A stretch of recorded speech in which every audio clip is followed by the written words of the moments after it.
Halo teman-teman, kembali lagi di Nonton Film. Terima kasih sudah klik video ini dan tekan tombol subscribe-nya. Kali ini kita akan membahas film yang berjudul Dark Figure of Crime, dirilis di tahun 2018. Film yang disutradarai oleh Kim Tae-gun ini diangkat berdasarkan kisah nyata. Dark Figure of Crime merupakan film thriller kriminal mengenai konfrontasi sengit antara seorang detektif dengan seorang pembunuh yang telah mengakui sedikitnya 7 kasus pembunuhan yang ia lakukan. Lalu, kenapa dengan mudah ia mengakui ini semua? Tanpa berlama-lama, mari kita bahas isi ceritanya.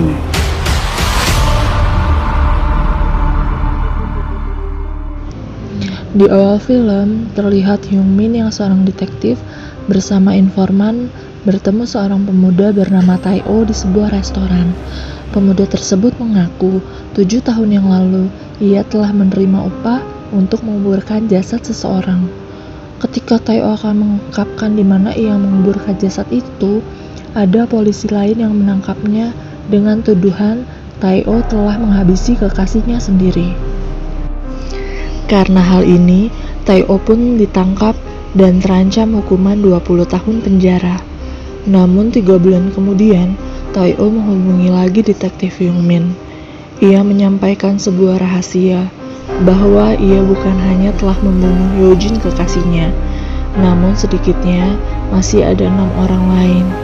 Detektif sempat ragu dan menyuruh Tae-oh untuk menghubungi polisi lain saja. Namun Tae-oh berdalih polisi lain tidak ada yang mempercayainya.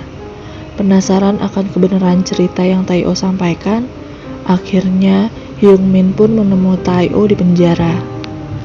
Di penjara, Tae-oh menyampaikan kekesalannya kepada detektif Hyung Min karena barang bukti yang dihadirkan di persidangan kemarin adalah bukti palsu yang direkayasa polisi. Tae-oh memang mengakui perbuatannya telah menghabisi Sojin kekasihnya, tapi barang bukti yang dihadirkan semuanya palsu. Lalu Tae-oh memberikan denah kepada detektif. Denah di mana barang bukti yang asli berada.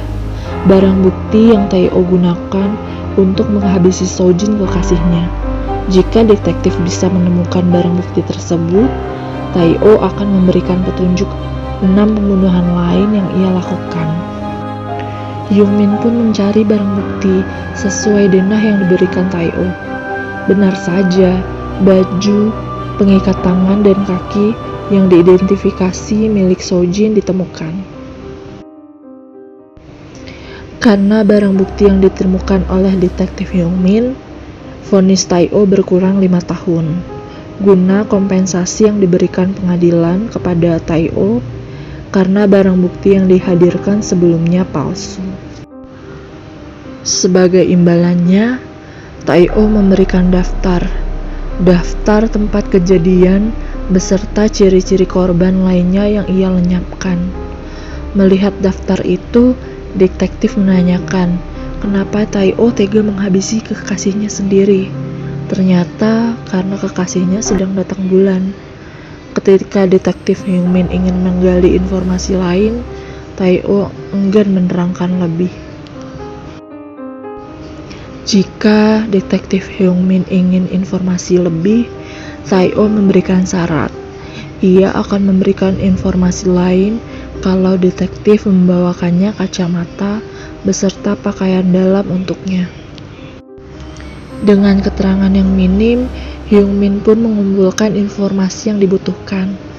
Ia mulai dengan menyelidiki latar belakang Tae-oh. Sewaktu sekolah, Kang Tae-oh merupakan siswa yang pintar, nilainya selalu baik. Namun saat ibunya meninggal karena keracunan pestisida, Tae-oh berhenti bersekolah. Ayahnya seorang pemabuk. Tiap kali marah, ia melampiaskannya pada Tae-oh dan kakak perempuannya. Mereka dipukuli hampir tiap hari. Tidak sampai di situ, yang lebih menyedihkan, kakaknya dikabarkan mengakhiri hidupnya sendiri. Hyung Min yang kesal memberikan lagi sogokan kepada Tae-oh berupa kacamata dan pakaian dalam yang tempo hari ia minta. Sebagai gantinya, Tae-oh menceritakan lagi sebuah kejahatan yang ia lakukan. Di tahun 2008, Tae-oh pernah menjadi supir taksi pengganti di daerah Sasang. Di sana ada desa bernama Gadalma.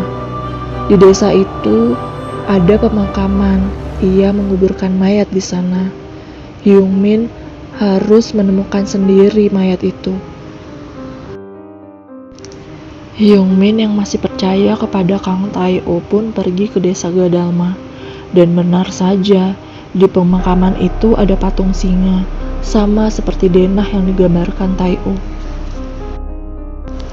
Detektif pun mencari daftar orang hilang di tahun 2008, dan yang lebih spesifik lagi, yang terakhir menggunakan taksi. Bingo! Ia seorang wanita bernama Woo Ji-hye.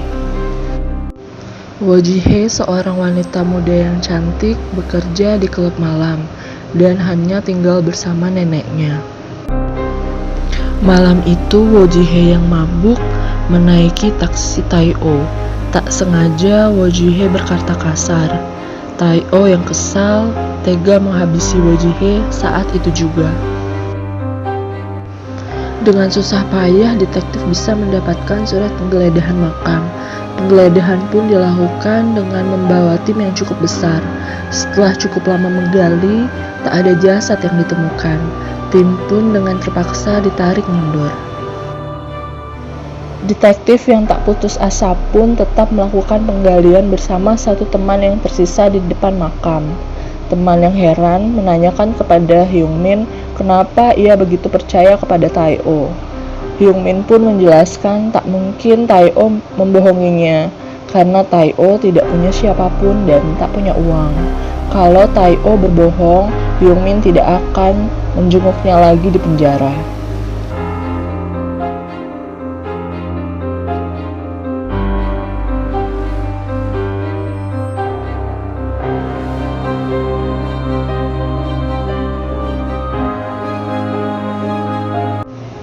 Karena bukti yang berhasil didapatkan, Tae-oh pun dibawa ke ruang interogasi.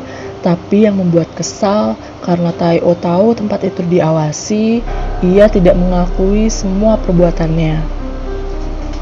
Ia beralasan jika semua daftar yang ditulis tempo hari karena detektif Hyung-min menyuruhnya dan memberinya uang. Benar saja, dari hasil autopsi, rangka itu bukan milik Woo Ji-hye. Dari waktu kematian dan sampel DNA tidak cocok dengan nenek dari Woo Ji-hye. Jadi, ini kerangka siapa?